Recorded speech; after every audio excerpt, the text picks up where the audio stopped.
1.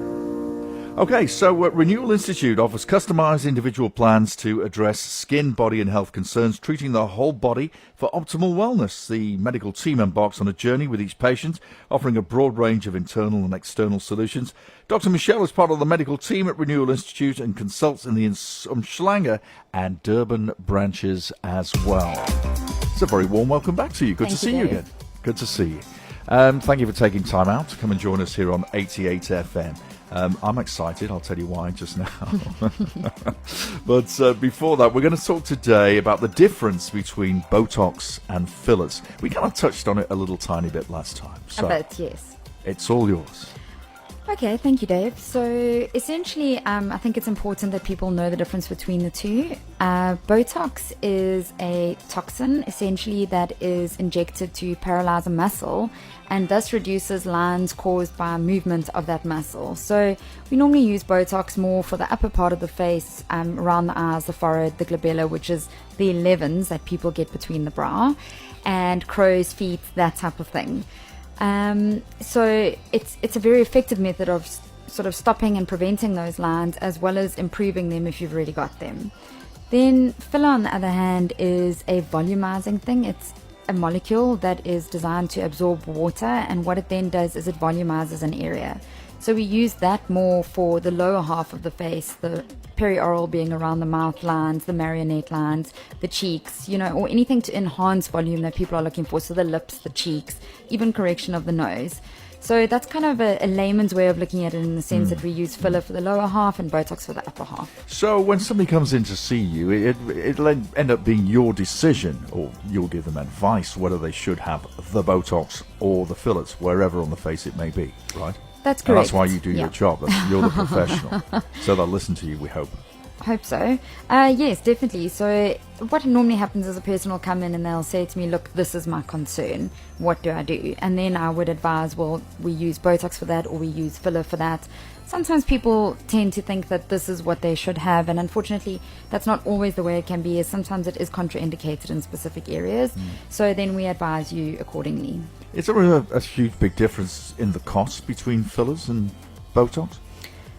So it depends, because it depends on how much you're doing. So Botox, we charge a specific rate per unit. Men use a lot more Botox than what women do. So it all depends on how much you're using. And when it comes to filler, if you're only using one filler, it can be sort of the same price as Botox. But if you're using 4 to 6 fillers, well, then yes, it is going to be substantially more. But in saying that as well, filler is more of something that we focus on sort of redoing on a yearly basis, compared to Botox, which is every sort of 3 to 4 months. I've heard that depending on how people age differently, don't they? Their skin is very, very different. That's correct. But I've heard it's sort of weighted around that the younger you start, the better. That can't be true, can it? Or can it? So I don't think that there's any specific point at which you should start. People always say, well, what's too young or what's too late, There's no danger in being a young age, for example, of using it. I think everything within reason and in moderation. Botox is largely a preventative mechanism, so if you start younger, you're actually more preventing the lines from forming. So ideally what you want to do is not end up with static lines, that is, that your face has got lines even when you're not moving it.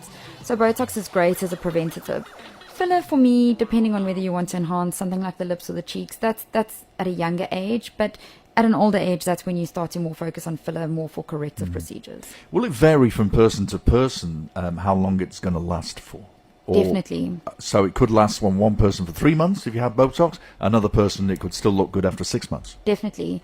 How does that work? Why? So it all boils down to the person's metabolism. That's one factor. So obviously the faster your metabolism, the faster you metabolize the substance.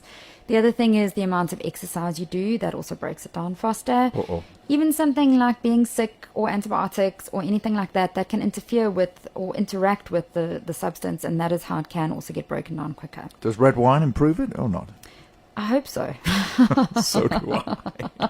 Well, it has got resveratrol, so it does help with the aging. See, it's very healthy for you. All right, so and any aftercare? Any tips? What shouldn't you do after you've had Botox or fillers when they leave your surgery? Okay, so basically the general's to-dos and not to-dos, pretty simple. No lying down for 4 hours afterwards, no exercise for 24 hours afterwards, Oh, wow. Okay. and no sort of facials for 2 weeks. Please explain why the exercise is no good. the exercise for various reasons, but Botox, once it's been injected, can still diffuse. So it can then move into an area that you don't want to sort of paralyze, for want of a better word, and then you can end up with some complications. That is sort of the main reason as to why we don't exercise. And other than that, yeah, it's pretty straightforward. Okay, so a game of squash after Botox, not recommended. Definitely not. Okay. All right, now here's the big news. Well, it is for me anyway. I'm so excited. We always like to try our clients' services out. Yes. And that's exactly what I'm going to do with you next week. Brave. I trust you. I did trust you implicitly. Okay, let's be honest and open here. We were last time. All right, Yes. what are you going to do to me? Have a look at this weathered old face. Okay, Dave. So Go easy on me. I'm joking. No, okay. I know that your 11 is your area that bugs you. That's the area between the brow that makes people think that they look angry In or between upset. the two Yes, eyes, it or looks like you've been stressed. hit with an axe. Yes. So that is one area where we would focus. Alright, And okay. then definitely around the eye area. Oh, great. Yes, so the crow's feet and sort of those bags under the eye area. That is where I would What? go. I have bags? Give me You a mirror. asked. I want some mirror here. Oh, can you sort that out as well? You can do. Oh, wow. Now I'm really excited. How many more sleeps till I see you? Tuesday. Okay, great. All right, and then obviously I'll come back and tell you how wonderful the doctor is and how she didn't hurt me at all. Good. And how long will it be before I suddenly look in the mirror and look 30 years younger? Okay, so basically, if you were doing filler is kind of instant. You do see an immediate improvement. Oh, that's the eye thing? Yes. Okay, all right. Botox, you're looking at more sort of 5 to 10 days for it to kick in. We say up to 2 weeks. Okay. Yes. All right, great. I look forward to seeing you on Tuesday. Excited. Be gentle with me. He cried. Very gentle. All right. Look forward to seeing you then. And hopefully we'll have you back on the air as well very soon as well. Perfect. Thank you, Dave. There we go. And we need a contact number, in fact, of course, or a website maybe. I think that's better, isn't it? Really? Definitely. What's the website? www.renewalinstitute.co.za. Okay, simple as that. Go to the website and all the services that the Skin Renewal Institute offers will be there. Perfect. Thank you, Dave. You heard it here on 88 FM. Listen to the voice of Belito, radio, life and style, 88.0 FM.